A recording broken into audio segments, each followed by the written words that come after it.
Tidak ada barang yang hilang dari kasus pembunuhan seorang anak 9 tahun di Cilegon, Banten. Kemudian apa sebenarnya motif dalam kasus ini? Kita akan bahas bersama dengan Guru Besar Kriminologi FISIP Universitas Indonesia, Adrianus Meliala. Selamat pagi, Prof. Adrianus.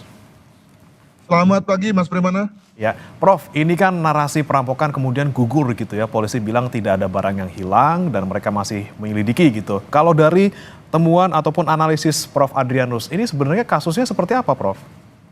Ya, saya mendekati sama ya dengan pendapatnya Mas Reza tuh, bahwa ini bukan perampokan, mungkin ini pencurian ini. Oke. Prof?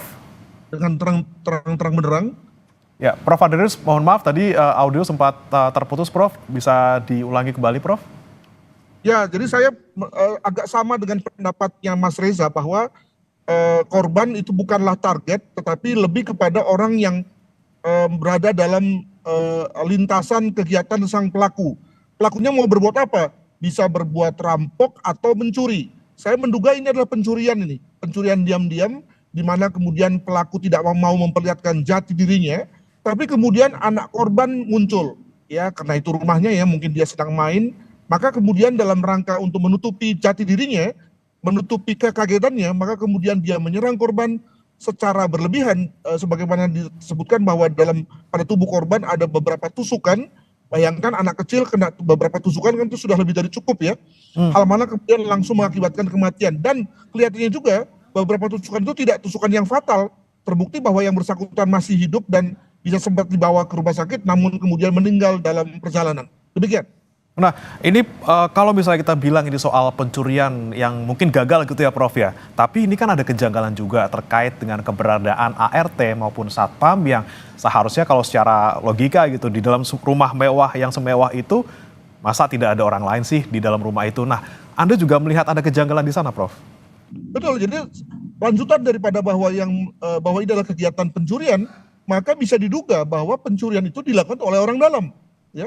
Oleh orang dalam bisa tadi ART atau Satpam, atau mungkin juga tamu yang datang tanpa termonitor oleh Satpam di perumahan. Nah, tentu orang itu bukanlah orang lain ya, bisa saja saudara, bisa saja kenalan lama yang kemudian bisa diterima diterima bertamu dan tidak menimbulkan kecurigaan.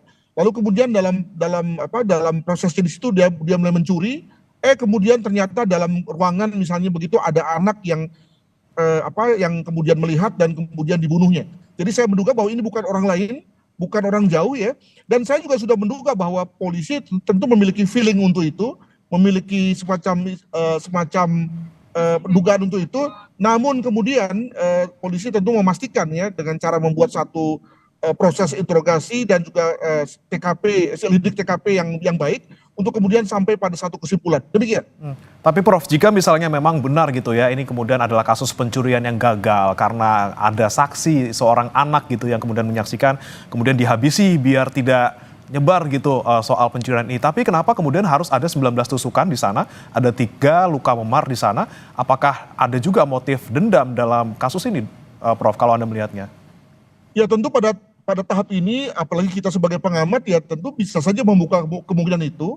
Nah, masalahnya adalah bahwa kalau itu adalah tindakan yang terutama karena motif dendam, maka pertanyaannya adalah bahwa apakah benar selama ini ada hubungan yang kurang baik antara pelaku dengan keluarga, sehingga kemudian lalu ada satu pencetus yang luar biasa yang bersifat emosional dan kemudian meletup demikian rupa, sehingga kemudian lalu melahirkan satu kemarahan, satu ledakan emosi berbuah pada 19 tusukan gitu ya. Nah, mungkin saja pada titik ini hal itu terjadi. Saya tidak menafikan, apalagi ketika ada kemungkinan misalnya ART atau supir atau tukang potong taman lah dan seterusnya, itu kemudian lalu mengalami ketersinggungan dengan keluarga, mungkin sekali terjadi ya. Hal mana kemudian anak menjadi sasaran kemarahan tersebut. Demikian. Nah, tapi Prof, mungkin selain tadi alasan terkait mungkin ada juga nih soal CCTV yang kemudian kok tidak ada gitu ya, dan juga ada kemungkinan karena ART dan juga Satpamnya tidak ada, kemudian ini bisa diduga mereka menjadi pelakunya. Selain itu apa sih, Prof, yang memperkuat kalau misalnya memang benar ini diduga dilakukan oleh orang dalam? Jadi saya bayangkan bahwa dengan TKP yang seperti ini kan tentu TKP mudah ya. polisi itu tentu harus segera in control ya, mengendalikan situasi, segera mewawancarai para orang-orang yang diduga itu, lalu dengan cara terpisah dan kemudian melakukan cross check ya. Jadi oke lah tidak ada CCTV, tapi dengan adanya satu keterangan yang bersifat konfirmasi dari satu dengan yang lain, maka sebetulnya polisi bisa menduga pada titik ini, jam ini, di lokasi ini ada apa, begitu ya. Nah, maka lalu kemudian bisa ditrasir lagi dengan adanya sidik jari, dengan adanya DNA, hal itu bisa menggantikan posisi daripada CCTV tentang kontak fisik yang terjadi antara pelaku dan korban. Saya kira itu ya. Dan saya juga menduga sekali bahwa dengan lokasi seperti ini, TKP seperti ini, pasti polisi sudah memiliki banyak data. Cuma tadi agar kemudian lalu tidak spekulasi kemana-mana, demikian juga tidak lalu pihak-pihak yang terlibat itu lalu kemudian keluar dengan skenario lain, maka kemudian disebutlah bahwa polisi sedang mencari, sedang mendalami dan seterusnya. Demikian. Oke, Prof. Kemudian ini juga yang menjadi sorotan terutama oleh masyarakat juga terkait dengan peran seorang ayah korban yang juga seorang politisi nih, Prof. Yang ini mungkin kebetulan ya, karena di 2 hari sebelum kejadian ini di tanggal 14 Desember, ini ayahnya baru dilantik jadi Dewan Pakar DPD PKS Kota Cilegon. 2 hari kemudian ada nih kejadian pembunuhan seperti ini. Apakah juga ada kemungkinan, Prof, ada motif politik ataupun pelakunya ini adalah terkait dengan posisi ayah korban yang sebagai seorang politisi? Ya tentu narasi seperti ini memang menarik ya, namun dari pengalaman banyak tidak benarnya begitu ya. Kita dengan mengaitkan itu lalu seakan-akan ada konteks cocokologi gitu ya. Nah, saya lebih berpendapat pada konteks ini apakah karena dendam ya, atau juga karena pencurian, itu adalah 2 hal yang lebih mungkin ketimbang ada motif-motif politik yang terkait dengan profesi bapaknya. Jangan lupa bahwa kalaupun misalnya dibilang profesi politik, bayangkan bahwa bapaknya bukan ketua DPD gitu ya, yang mungkin lebih vital atau lebih mungkin untuk membuat orang sakit hati ya, misalnya dalam rangka penunjukan pengurus cabang atau yang lain ya. Sementara sebagai penasihat itu tentu tidak berada pada posisi yang membuat orang sakit hati atau marah ya. Mengingat penasihat itu lebih kepada fungsi-fungsi advisory atau fungsi-fungsi pemberian saran saja. Demikian. Berarti memang dari segi posisi juga bukan posisi yang dalam tanda kutip ini inilah ya, bisa memicu orang untuk melakukan hal seperti ini. Kemudian Prof, ini kan 8 saksi sedang diperiksa oleh polisi. Kemudian bagaimana seharusnya dilakukan oleh polisi untuk mengungkap kasus ini? Tadi terutama untuk orang-orang yang di dalam gitu ya, mungkin ART dan juga Satpam yang tidak ada di tempat waktu di lokasi, dan juga mungkin tetangga. Apa yang kemudian harus didalami oleh polisi untuk menemukan pelaku yang sebenarnya? Ya, kita misalnya mengetahui yang namanya alibi kan. Nah, maka tentu masing-masing pihak, khususnya pelakunya, tentu akan mengupayakan membuat alibi yang semeyakinkan mungkin agar kemudian kecurigaan tidak tertuju padanya. Nah, masalahnya lah bahwa ketika alibi satu dibuat, maka ada alibi yang lain yang kemudian tidak masuk tuh ya. Jadi kalau misalnya dia bilang bahwa si pelaku berada di luar rumah, maka tentu akan ada yang bilang bahwa yang bersangkutan tidak di luar rumah, kan begitu kan. Nah, kegiatan saling mencocokkan itulah yang nampaknya akan cukup lama memakan waktu kepolisian ya. Tapi at the end of the day saya kok yakin ya bahwa dengan lokasi seperti itu, jumlah saksi yang juga tidak terlalu banyak, apalagi dengan TKP yang sudah di-seal ya, sudah di polis lain, maka tentu cepat atau lambat polisi akan tahu siapa pelakunya. Demikian.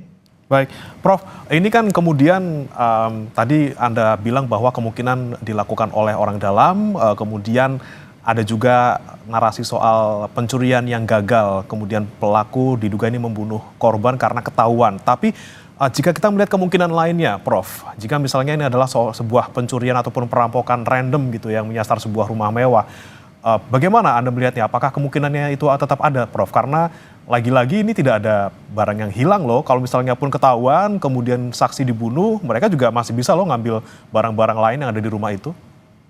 Ya kalau perampokan itu umumnya terbuka ya, dan mengandalkan betul pada kekuatan dari kelompok perampok ya, makanya biasanya melengkapi diri dengan jumlah orang, dengan senjata, bahkan senjata api, agar kemudian menghasilkan kemampuan break in ya, kemampuan mendobrak cepat, mengambil barang, lalu kalau perlu menghabisi orang-orang yang ada di situ, lalu kemudian segera keluar secepat mungkin. Nah, itu biasanya terjadi di lingkungan perkotaan yang padat ya, dan ada konsentrasi modal ya dalam bentuk misalnya ada barang, ada perhiasan yang mahal-mahal, maka dipakailah cara perampokan. Nah, maka pada konteks ini, kalau pada konteks pemukiman, maka untuk apa pakai perampokan ya? Apalagi ketika dinyatakan bahwa tidak ada orang yang keluar masuk, tidak ada kecurigaan tentang adanya tamu atau orang yang dalam jumlah besar begitu ya, maka palingnya adalah orang dalam saja. Nah, itu yang pertama. Kalaupun misalnya perampokan, maka bisa dipastikan bahwa korban tidak hanya satu, tapi mungkin yang lainnya. Ini kan yang terjadi adalah pada konteks si anak ini, dia mengalami korban dan dengan perlukaan yang eksesif ya, sampai belasan kali. Yang saya asumsikan adalah bahwa itu akibat dari mungkin kemarahan atau mungkin juga karena korban, mohon maaf, tidak meninggal pada saat itu dengan segera, maka kemudian diadakan berbagai macam tusukan ya, yang mungkin tusukan-tusukan dangkal ya, lalu kemudian diakhiri dengan adanya satu tusukan yang fatal ya. Nah, maka lalu menurut saya konteks perampokan itu tidak bisa disingkirkan lah begitu, tinggal diganti dengan kalau nggak karena dendam atau karena pencurian yang dimana pelakunya tidak mau mengetahui jati dirinya terungkap ya, mungkin sekali karena memang yang bersangkutan adalah orang dalam juga. Nah, sekali lagi saya agak menepis soal dendam karena ya gini ya, kalau orang dendam sama kita, maka tentu kita pun juga sebenarnya sudah merasakan bahwa ada orang yang tidak suka dengan kita, sakit hati dan seterusnya, maka kita juga berjaga-jaga begitu ya. Nah, kesan saya adalah bahwa mungkin sekali dendam itu tidak ada, makanya kemudian lalu sang bapak itu juga meninggalkan keluarganya untuk bekerja dengan tenang ya, karena percaya bahwa orang rumahnya adalah orang yang mungkin baik-baik saja. Namun mungkin sekali hal itu juga bisa saja ada ya. Sekali lagi kita kembali pada peribahasa rambut boleh hitam tapi hati siapa tahu. Demikian.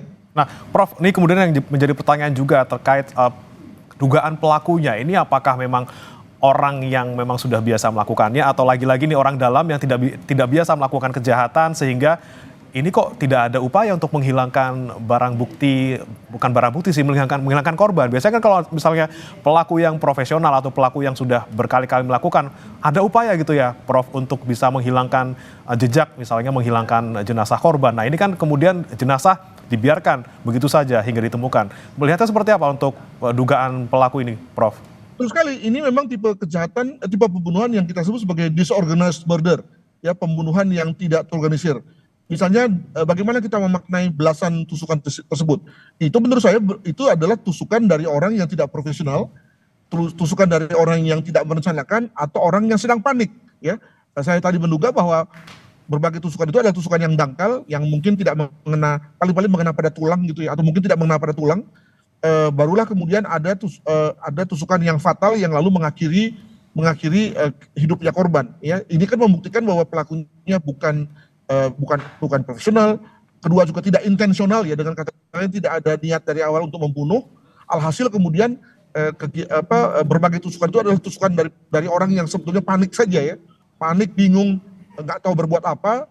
Barulah kemudian setelah korban kehabisan darah atau tidak sadar, barulah kemudian yang bersangkutan berhenti untuk membunuh mengingat korban sudah ambruk begitu. Oke, baik. Terakhir, Prof, terkait dengan tidak adanya alat bukti yang ditemukan, misalnya alat untuk menusuk korban dan juga tidak adanya rekaman CCTV, apakah ini kemudian menjadi penghalang ataupun kendala yang besar bagi polisi untuk mengungkap dan membuktikan kasus ini? Boleh jadi, namun jangan lupa bahwa masih ada tadi ya keterangan yang segar dari para saksi yang 8 orang tadi, yang ketika akan di cross check kan kemudian lalu segera bisa mengarah pada siapa yang kemudian menjadi pelakunya. Itu yang pertama. Yang kedua, pasti ada DNA tertinggal ya. Jadi bayangkan bahwa pasti ada